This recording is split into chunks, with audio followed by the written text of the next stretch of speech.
શું આપ જાણો છો કે આજે ગ્લોબલ ઓઇલ પ્રાઇસ $107.72 પર બેરલ થઈ ગયા છે. That means it has raised 2.18% already in just one day. અને લાસ્ટ યરથી કમ્પેર કરીએ ને તો 73% higher than what it used to be. અને આ જ સંદર્ભમાં આપણા honourable prime minister Shri Narendrabhai મોદીએ મેની 10મીએ આપણને સૌ ભારતીયોને એક નમ્ર અપીલ કરી છે. આપણા પ્રાઇમ મિનિસ્ટરે આપણને 4 જ વસ્તુ કરવા માટે અપીલ કરી. એ કઈ 4 વસ્તુ છે? માત્ર એક જ વર્ષ માટે આપણને એવી રિક્વેસ્ટ કરી કે બને એટલું પેટ્રોલનું કન્ઝમ્પશન ઓછું કરજો, બને એટલું પબ્લિક ટ્રાન્સપોર્ટનો વધારે ઉપયોગ કરજો, બને તો ઈવીનો ઉપયોગ વધારે કરજો. અને બીજું કે બને એટલું એક વર્ષ માટે સોનાની ખરીદી ઓછી કરજો, કારણ કે સોનું એ ડાયરેક્ટલી ફોરેન એક્સચેન્જ સાથે રિલેટેડ છે. થર્ડ, કારણ વગરની કોઈ પણ ફોરેન ટૂર ના કરો તો વધારે સારું. એમને એવું નથી કીધું કે જેને કામ હોય કે જેને કોઈ અર્જન્સી હોય કે જેને આપણા દેશના ગ્રોથ માટે કે બિઝનેસના ગ્રોથ માટે જવાનું હોય એ બંધ કરી, કોઈ રિસ્ટ્રિક્શન નથી આપ્યા. પણ બને તો આપણા ભારત દેશમાં ફરજો, ફોરેનનું ફરવાનું થતું હોય તો અવોઇડ કરજો. અને ફોર્થ, આત્મનિર્ભરતા અને સ્વદેશી વાપરો, વોકલ ફોર લોકલ, એ આજે નહીં વર્ષોથી એ કહી રહ્યા છે. અને એનું ઇમ્પોર્ટન્સ આ અપીલમાં આપણને ખબર પડે. પણ આ અપીલનું કારણ શું? આ અપીલ કરવાની એવી તો શું જરૂરિયાત થઈ ગઈ? તો જે સ્ટ્રેટ ઓફ હોર્મુઝ જે આખું બ્લોકેડ છે યુએસ અને ઈરાનના લીધે, એ સ્ટ્રેટ ઓફ હોર્મુઝ દ્વારા ભારત દેશનું minimum 60% of gas, oil, everything comes through that. આપણે ટોટલ 85% એનર્જીનો ઇમ્પોર્ટ કરીએ છીએ જુદા જુદા ફોર્મેટમાં. એમાં 60% is coming through this one route.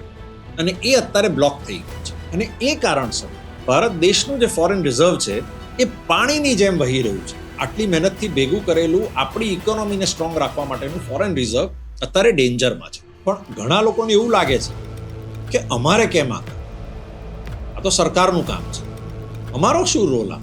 તો મિત્રો, આપણે 140 કરોડ લોકોનો દેશ છે.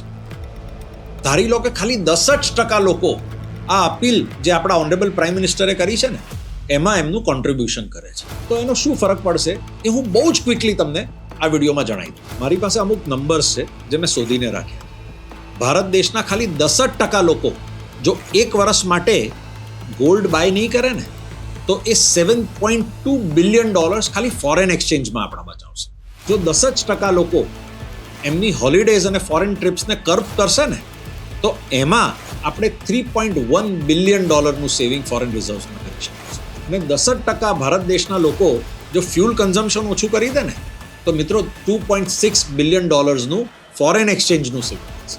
આ બધું અને થોડીક બીજી વસ્તુઓ જો ભેગી કરીએ ને તો $12 બિલિયન સેવિંગ થઈ શકે.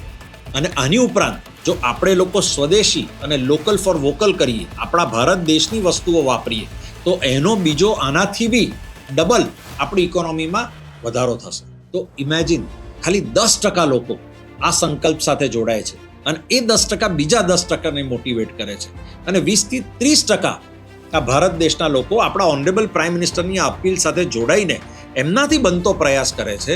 તો શું દુનિયામાં ભારત દેશને સુપર પાવર બનવા માટે કોઈ પણ રોકી શકશે? અને આ જીઓપોલિટિકલ ક્રાઇસિસમાં જે દેશ આ ચેલેન્જીસને મેન્યુવર કરશે ને, આ ચેલેન્જીસમાંથી બહાર આવશે, આ હર્ડલ્સને કૂદી જશે અને આ સમય પસાર કરશે સ્ટ્રોંગલી, એ જ ભવિષ્યના સુપર પાવર હશે, એ જ વર્લ્ડ ઓર્ડરને કંટ્રોલ કરશે. અને એ ભારત પાસે સૌથી મોટો ચાન્સ છે. વોર જ્યારે લડાતી હોય ને ત્યારે બોર્ડર પર સેક્રિફાઈસ એકલો એક રસ્તો નથી વોર લડવા માટે. એ કામ છે આપણા સૈનિકોનું, અને આપણું નાગરિક તરીકેનું કામ છે આ રીતે આ વોરમાં આપણા દેશને સ્ટ્રોંગ બનાવવામાં સહભાગી થવું. ભારત દેશનો આજનો જે સ્કેલ છે ને ત્યાં 1% બી બહુ મોટો ફરક પાડે છે. તો આપણી પાસે આ ચાન્સ છે કે આપણી બનતી તાકાત પ્રમાણે, આપણી યથાયોગ્ય શક્તિ પ્રમાણે આપણે એક નાનું કોન્ટ્રીબ્યુશન આપણા પ્રાઇમ મિનિસ્ટરની અપીલ સાથે કરીએ અને આ સત્યાગ્રહના પાઠથી